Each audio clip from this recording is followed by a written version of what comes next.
est-ce que ça va?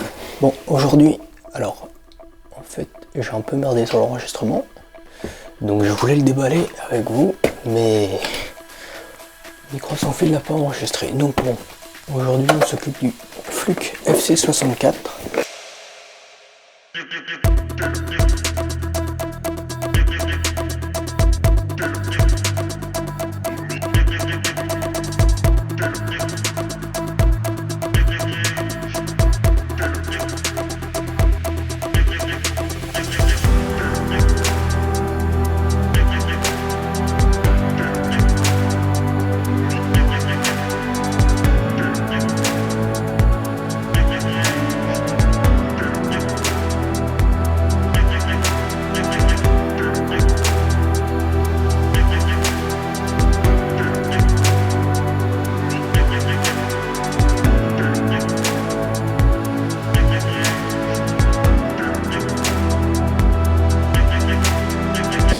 On va commencer en fait avec comment je l'ai du coup rangé. Ce que j'ai mis au-dessus, c'est les accessoires que je vais utiliser le moins.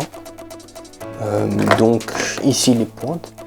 Alors les pointes, elles sont avec des petits embouts comme ça pour avoir ici une plus grande longueur.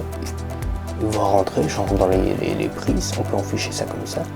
Et une toute petite pointe, hop, pour aller toucher, ça sera suffisant pour aller dans le disjoncteur. Donc ça, voilà, il y a ici de quoi la connecter au câble. On a les pinces aussi. Les pinces, donc à chaque fois, hein, c'est les mêmes. Ça c'est bon, je sais pas où mon doigt passe. Voilà, ça pince beaucoup et comme on peut voir, c'est des belles piques. Donc ça va vraiment faire le contact. Même à la limite, vous avez dénudé pas le câble, enfin le fil, du coup, vous mettez ça et vous appuyez dessus. Je pense que ça fait le contact dedans. Bon, c'est pas à faire puisque du coup le fil devrait être remplacé, puisqu'on casse l'isolement. Donc forcément, il y en a une qui est à l'étage en dessous. Ça ici, c'est ce qu'ils appellent le zéro connecteur, ou un truc comme ça, ou le zéro adapteur. Je vois pas trop exactement. En fait, ils veulent l'utiliser pour pouvoir soit mettre à 0 la machine, ou un truc comme ça à chaque fois. Bon voilà, je le mets là. Donc ici, on a les 3 pointes et on a les 2 autres câbles supplémentaires ici, celui-là et ça, hop, comme ça. Voilà, parce que je pense que je vais vraiment utiliser moins cette partie-là. Ensuite, on ouvre comme ça et alors on a ici à l'étage la sonde avec le petit bouton test. Donc c'est la sonde la plus utilisée. En fait, on la branche dans la machine et c'est avec celle-là, hop, on va tester, surtout pour l'isolement et la continuité de terre. Ça, celle-ci va être très utile.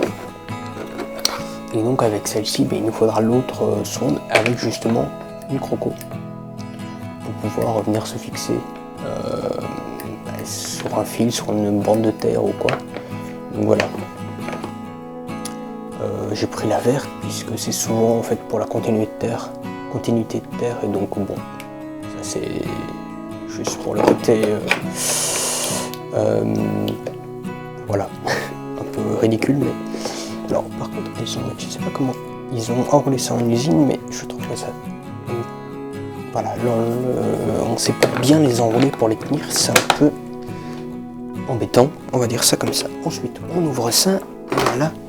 Alors ici on a avec en fait tout plein de manuels avec le certificat de calibration et d'autres trucs. Ça j'en ai pas besoin avec moi. Par contre là ici c'est le mode d'emploi si on veut vite fait sur les différents tests qu'elle fait. Ensuite ça c'est pour le Fluke Connect, donc bon voilà, c'est l'avantage du FC, c'est qu'il est connecté et donc on a la possibilité d'avoir tous les résultats dans l'appli. C'est pour ça aussi que j'ai pris celui-là. Donc bon, mettons ce cordon, pourquoi il est directement branché à la machine, parce que déjà il peut rester branché et c'est surtout que c'est celui qu'on va tester l'utiliser le plus, parce que la machine on va l'utiliser pour aussi une chose assez bête, mais moi je vais l'utiliser simplement pour tester ma tension et ma fréquence. Ça va me servir tout le temps et ensuite ma résistance d'isolement. Donc voilà. Puis forcément ma terre que je vais tester en Z-Trip et alors différentiels quand je les installe ou quand je veux vérifier si le différentiel est mort ou pas. Je peux tester disjoncteur, mais pas vraiment bien. Donc voilà. Alors je le laisse sur tension parce que il y a le moins de risque, même s'il est protégé. Si vous le mettez maintenant en continuité et que vous branchez, en fait il va juste marquer ici 230 volts, enfin, la tension quoi, et il va se mettre en sécurité. Donc on a la lumière qui est là, voilà, le flux connect, les paramètres, les fonctions.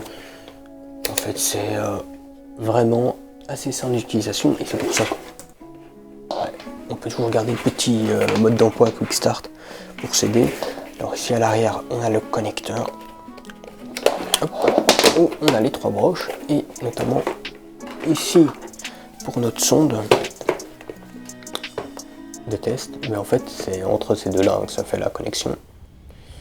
Hop, on branche ça et ici si je les démarre et que je veux par exemple résistance d'isolement, hop, ici, mais vous voyez, et là il a aussi validé avec le petit test et donc c'est bon. Et bon là il y a 50 mégoums parce qu'il est en 50 volts, donc c'est très bon. J'ai un peu l'isolement de l'air, c'est bon. Après on a la petite sangle avec le retour de dos, ça c'est pratique aussi pour pas qu'il fasse ça quand on l'a sur soi et qu'il bouge, et donc on peut le garder sur soi et faire tous nos tests. Et voilà, et c'était donc tout pour ce Fluke FC 1664. Alors je vais essayer de vous faire des vidéos sur chantier avec, sur test. J'ai pas de GoPro donc je vais voir comment je vais faire et vous faire un petit retour sur quand je l'aurai bien utilisé. Donc voilà, allez ciao.